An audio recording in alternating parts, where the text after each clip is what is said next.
Hello, hello. Xin chào các bạn. Chào mừng các bạn đã quay trở lại với channel của tôi.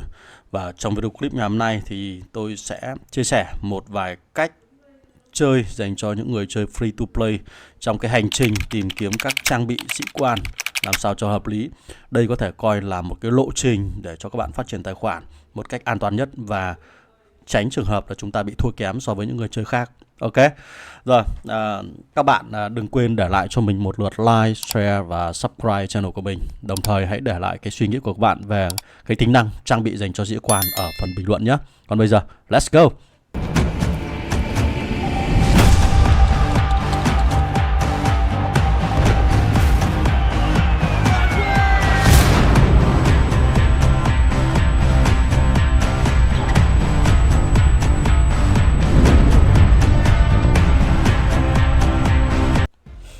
Rồi, trong phiên bản 13.2 vừa rồi chúng ta đã được tiếp cận đến một tính năng rất mới từ nhà phát hành của trò chơi này. Đó chính là tính năng tìm kiếm các trang bị dành cho các sĩ quan. Với các trang bị này thì chúng ta có thể thấy các chỉ số sức mạnh của các đơn vị lính và các sĩ quan nó được tăng lên rất nhiều. Riêng ở các cấp độ đầu tiên thôi nó đã thể hiện cái sự chênh lệch rất lớn này giữa những người chơi mà chúng ta không có trang bị không có đeo các cái trang bị và với những người chơi có bộ trang bị tốt, nó đã chênh lệch với nhau cực kỳ lớn. Và chắc hẳn là các bạn cũng đã từng tiêu tốn các cái chìa khóa để chúng ta có thể tìm kiếm các thùng hàng để đi tìm các cái mảnh trang bị hoặc là các vật phẩm trang bị để chúng ta đeo cho các sĩ quan rồi, đúng không? Và các bạn đã tìm kiếm được những cái trang bị nào rồi thì hãy để lại ở phần bình luận xem là khoe cho các bạn ở trên thế giới. Chúng ta cùng nhau biết về những món trang bị của các bạn nhé. Khi mà chúng ta tham gia vào cái sự kiện này, tham gia vào cái tính năng này thì nhà phát hành có gợi ý thêm cho chúng ta một cái lựa chọn để chúng ta đi tìm các chìa khóa của các trang bị, chìa khóa để mở ra cái thùng hàng này. Thì mỗi một lần mở chúng ta sẽ tiêu tốn là 36.000 vàng cho 10 cái chìa khóa và nó sẽ mở ngay. Cái vấn đề nằm ở đây là cái việc tiêu dùng vàng này nó sẽ được cài đặt lại sau mỗi 3 ngày. Đây là một con số cực kỳ lớn và đặc biệt là đối với những người chơi free to play thì nó lại là một con số quá lớn. Vậy thì chúng ta sẽ nên chơi như thế nào và chúng ta sẽ phân bổ cái số vàng này như thế nào dành cho hợp lý, thì đây là cái phần mà đây cũng chính là video clip dành cho các bạn. Rồi, trước khi mà thực hiện cái phần kiểm thử mở 36.000 vàng này đối với 10 cái chìa khóa để tìm xem có bao nhiêu cái món vật phẩm thì chúng ta sẽ hãy ngó qua bên dưới, chúng ta có các gói hàng. Riêng cái gói hàng này thì chúng ta có thể bỏ qua bởi vì mình là free to play mà. Thì mình có thể kiếm được các cái thẻ, các cái chìa khóa mở trang bị này thông qua nhiệm vụ hàng ngày 120 điểm. Hàng ngày là chúng ta đã có thể sở hữu được một chiếc chìa khóa. Như vậy là trong vòng 1 tuần là các bạn đã có cơ hội nhận được 7 chiếc chìa khóa. Và ngoài ra chúng ta cũng có thể mua ở trong cửa hàng VIP. Ở trong cửa hàng VIP này nó bán cái chìa khóa đó cũng với giá là 900 vàng cho một chìa, và chúng ta cũng có thể mua được tối đa 10 chìa. Và ngoài ra thì các bạn cũng có thể tìm kiếm cái chìa khóa này thông qua các sự kiện, ví dụ như là radar này. Sự kiện radar này nó cũng sẽ cho chúng ta cái phần chìa khóa. Đây là ngẫu nhiên thôi, sẽ nhận được chìa khóa và các mảnh trang bị.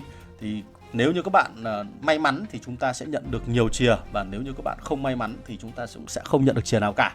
Đó. Thế thì ngoài cái việc mà chúng ta phải tiêu dùng vàng thì các bạn còn có rất nhiều các sự kiện khác về sau này nó sẽ cho chúng ta cái phần chìa khóa này.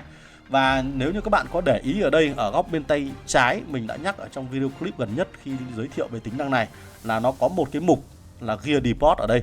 Thì dĩ nhiên là sau này nó sẽ có thêm các cái mục khác, thứ hai, mục thứ ba ở dưới này, liên quan đến các sự kiện riêng biệt để dành cho các người chơi muốn tìm các trang bị dành cho sĩ quan.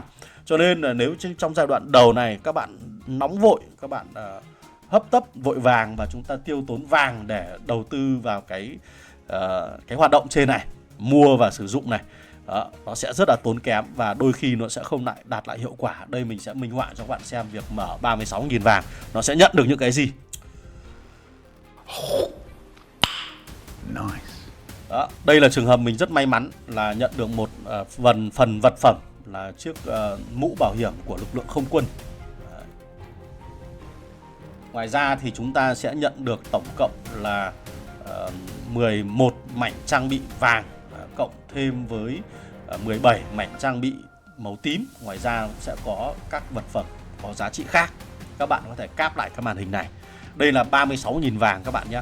Là chúng ta đã có cơ hội sở hữu những cái thứ như thế này. Đây là may mắn của mình, còn lại thì còn phụ thuộc vào may mắn của các bạn. Mở 10 vé nó có ra được như thế này hay không, đấy là câu chuyện khác. Rồi, với 36.000 vàng như vậy thì mình nghĩ rằng chúng ta nên phân phối nó vào các hoạt động khác thì nó sẽ tốt hơn. Bởi vì sao? 3 ngày các bạn cần phải tiêu tốn 360.000 vàng. Đây là một con số không tưởng. Và đối với những người chơi free to play thì lại quá sức tưởng tượng. Đối với những người chơi tiêu tiền thì họ cũng sẽ phải tiêu một số tiền rất lớn, là cứ 3 ngày người đó sẽ phải mua 10 cái gói 100 đô. 10 gói 100 đô la nha các bạn nhé. Bởi vì mỗi một gói 100 đô sẽ cho những người chơi đó là 36.000 vàng là một gói. Vậy là 3 ngày sẽ phải tiêu tốn 1.000 đô la. Nghe vô lý. Cho nên là gì? Một điều tất lẽ dĩ ngẫu là không ai nên đầu tư vàng vào cái chỗ này. Mình khuyên một cái điều duy nhất là như vậy. Đó. Thì thay vào đó chúng ta có thể mua dùng vàng để chúng ta nâng cấp vào VIP. Và yêu cầu tối thiểu của các bạn bây giờ sẽ phải là VIP 16. Tại sao lại là VIP 16? Bởi vì khi các bạn nâng cấp được lên VIP 16, chúng ta sẽ mua được cái này. Mua được mảnh trang bị màu vàng này với giá là 1.800 vàng. Và các bạn mỗi tuần sẽ mua được 10 mảnh. Tổng cộng mất là 18.000 vàng. Trong shop VIP này chúng ta cũng sẽ phải chi tiêu theo tuần nữa. Chúng ta sẽ mua những cái thứ luân phiên tùy thuộc vào nhu cầu thực tế của các bạn. Nhưng mình đã tính sơ sơ một vài các món hàng mà các bạn sẽ phải mua và bắt buộc phải mua. Đó là gì? Cấu kiện của Hải quân hoặc là cấu kiện của Không quân. Hai cái món này chúng ta không tìm được ở đâu khác ngoài chiến dịch và một số cái sự kiện nó cho thùng hàng, nhưng rất hiếm. Và nếu như chúng ta muốn nâng cấp các đơn vị của mình lên khỏe thì sẽ phải mua hai cái này. Đây là cái giá rất rẻ rồi, 135 vàng cho 30 cái này. Và một tuần chúng ta sẽ có thể mua được tiêu tốn cần là 4.050 vàng. Thì nếu như các bạn chơi Không quân thì chúng ta mua cái vật phẩm này. Còn nếu các bạn chơi Hải quân thì chúng ta sẽ mua cái này. Còn nếu như các bạn chơi cả hai thì chúng ta bắt buộc phải chơi cả hai. Cái vật phẩm thứ hai là các bạn sẽ cần phải mua, đấy là cái thẻ mở đơn vị này. Chắc chắn là phải mua, bởi vì nếu như free to play mà lại chơi ở những cái rank thấp nữa thì cái số lượng thẻ nhận được mỗi tuần nó sẽ là rất ít. Và đôi khi các bạn sẽ cần phải tối thiểu là 240 thẻ cho một tuần để chúng ta hoàn thiện cái lãnh thổ pháp lý cho ngày thứ 5. Đấy, cái thẻ này. Và còn có cái thẻ màu vàng nữa. Đấy, thẻ màu vàng đây. Đó. Thì với hai cái thẻ này các bạn đã mất khoảng 11.700 vàng cho một tuần rồi. Còn ngoài ra chúng ta sẽ còn cần phải mua cái xu bia này, xu đồ uống này để chúng ta chơi các cái sự kiện của quầy rượu. Và nếu như các bạn không mua thì khả năng rất khó để các bạn có thể đạt được 120 cái xu bia trong vòng 1 tháng. Nếu như các bạn không có đủ lực để lọt vào top 10 của đấu trường mỗi ngày. Đấy.